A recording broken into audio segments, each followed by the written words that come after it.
Aytishlaricha, ko'zi ojiz bir duradgor bor ekan. Agar u shogirdlikka olsa yaxshi bo'lardi. Keyin o'zini eplab ketardi.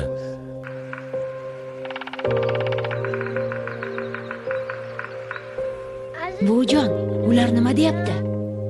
Kim o'g'lim? Qushlarni aytyapman. Bu Qizilishton.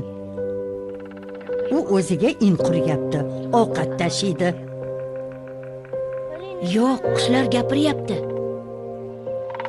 Nima men bu jazoga loyiqmanmi? Umrim ko'r bolani g'ami bilan o'tsinmi? Qarib, qushdan qolganimda kim menga qaraydi? Kim?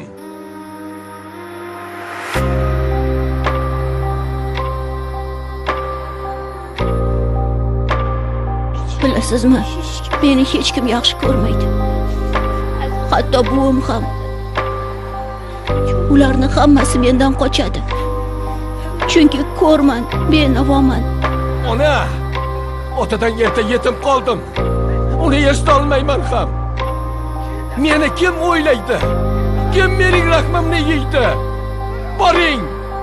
To'rt tomoningiz qibla.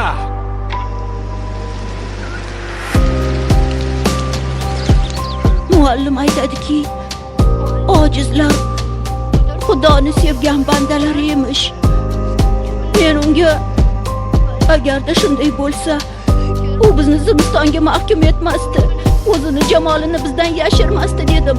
Muallim, Alloh ko'rinmaydi. U har joyda hozir. Sen faqat uni his qilishing, barmoqlaring bilan ko'rishing mumkin deb javob berdi.